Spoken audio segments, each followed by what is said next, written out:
The trade deadline is where we find out what most teams are doing or where they want their season to go, whether it may be trying to improve or trying to tank. But there are also some teams that make some odd decisions that leave one questioning what the team is trying to do. In this video, I'll talk about some of those teams and what they should have done. First up, I have the Chicago Bulls. The Bulls have been the face of mediocrity for nearly half a decade now, going 188 and 191 since 2021. They almost seem like they're trying to be perfectly mid. While they have made some smart moves like moving on from Zach LaVine and DeMar DeRozan in recent years, they still have made more than their fair share of questionable decisions. They just had one of the most baffling trade seasons I've ever seen for a team, as they finally decided to sell off players, but all they got back for them were guards, and more guards. I'm not so sure that they should have even traded both Coby White and Ayo Dosunmu, but when they did, they didn't get back much for them. They didn't get any first for them. They didn't get any promising young players either. For trading Nikola Vucevic, they got Anthony Simons, but it doesn't make sense to pair him with Giddey in the starting lineup, and they already have a good backup point guard in Tre Jones. Probably the best value that they got from a trade was receiving Jaden Ivey in exchange for Kevin Huerter, but like basically all the other players they got back, Jaden Ivey is an expiring contract. Every player that the Bulls received outside of Rob Dillingham and Leonard Miller are an expiring contract this season, so they'll either have to spend money on players that they shouldn't be committing to for multiple years down the line, or lose them for nothing in the offseason and wind up with zero value returned from shipping out the players they did. Once again, the Bulls didn't actually pick a direction in which to go at the trade deadline, and instead chose to make lateral moves and commit to nothing. Their roster with a gluttony of guards, 7 to be exact, is one of the most strange roster builds I've ever seen. The Bulls' inability to get even a single first-round pick or promising young player with multiple years of control has only set them up to remain mediocre for the foreseeable future, which makes me feel bad for their fans who have already had to deal with their team being painfully average for so long. Next up, I have the Sacramento Kings. The Kings are my pick for the most confusing team in the NBA, and they've been that way for a while. They set the table for a weird season by trading away stars like De'Aaron Fox and Tyrese Haliburton in previous years in order to build around Domantas Sabonis. After that, they just decided to become the West Coast version of the Bulls by pairing Zach LaVine and DeMar DeRozan up together, even though they were the definition of mediocrity when together in Chicago. Then this past offseason, they signed Dennis Schroeder to an overpriced 3-year $45 million contract thinking he was the top free agent and would be a long-term piece, only to sign a better Russell Westbrook to a cheaper contract right after.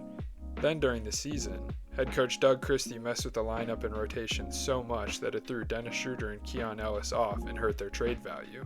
Since Keon Ellis is a young and solid role player going into restricted free agency this season, the Kings probably should have just kept him around and matched any free agency offer so long as it wasn't outlandish. But instead they were desperate to get rid of him. Instead of taking the multiple deals offering multiple second-round picks for him, they decided to package him with Dennis Schroeder to Cleveland so that they could get off of Dennis Schroeder's contract easier, and in return they received DeAndre Hunter, who is a negative asset, having the worst season of his career. It's perplexing that Hunter was the only return for the Kings, and that they didn't even get a pick with him. They really should be trading away their veteran quote-unquote star players in Sabonis, LaVine, and DeRozan, since it's clear they're not impactful basketball players at this point in their careers, or at least when they're all on the same team together. It's hilarious to me that they thought they were building a playoff contender, only to wind up with the worst team in the league. Hopefully the Kings start over and rebuild, but I don't have faith in them to do anything right. It's most likely they keep making lateral moves, but I hope for the sake of Kings fans that they go into a rebuild because clearly this team is going nowhere quick. Next up, I have the Milwaukee Bucks. Milwaukee started upon their series of questionable moves when they traded Chris Middleton, AJ Johnson, and a first-round pick swap for Kyle Kuzma and a second-round pick last season. This was a pretty baffling move considering it sent away the second-best player from their championship run who was still solid, and a young player with potential for a player that would wind up floundering in the playoffs, averaging just 6 points per game on a true shooting percentage 20 points below average. Then in the offseason, the Bucks essentially cut Damian Lillard out of nowhere and decided they'd rather pay $113 million to not have him on the team, so that they could go out and sign Miles Turner in order to stay competitive and appease Giannis. Essentially paying Miles Turner $50 million a year for the next 4 years was pretty much the death knell in terms of staying competitive with Giannis. Now, Giannis has requested a trade, and the Bucks would be better off trading him and rebuilding, but they refused to make a move. Now they've said that they want to build a contender around Giannis in the offseason, but they don't have anywhere near the assets required to make that happen. Even when the Bucks have had Giannis, they've played around 500 basketball, but without him, they've been one of the worst teams in the league as they have a 5-14 record without him this year.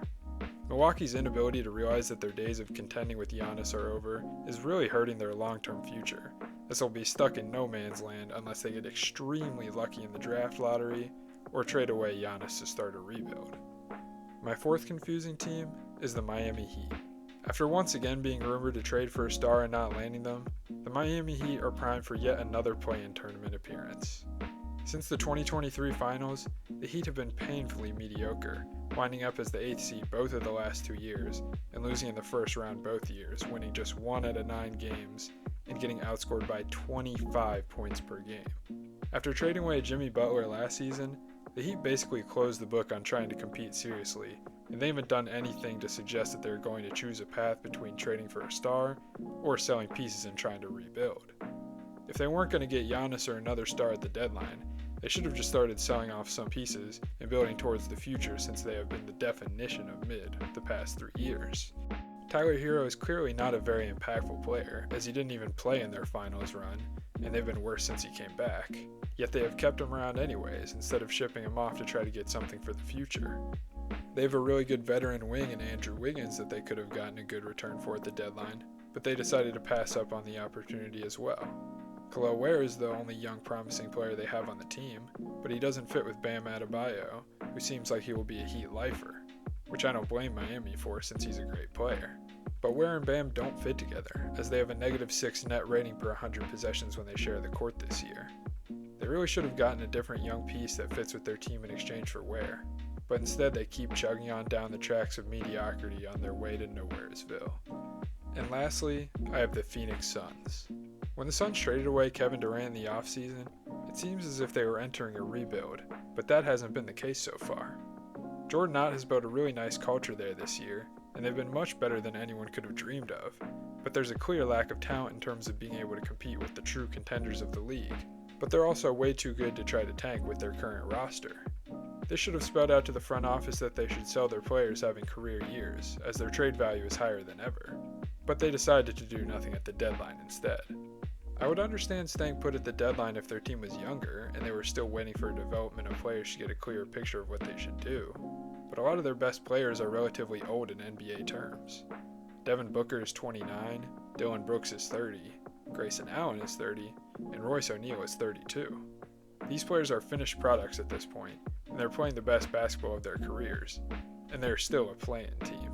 Dillon Brooks, Grayson Allen, and Royce O'Neal all would have been highly sought after by contenders and other playoff teams, and the Suns would have been able to get a good start on a much-needed rebuild with selling them off. Instead, they sat on their hands and did nothing, signaling that they don't really have any idea what direction they want the franchise to go in.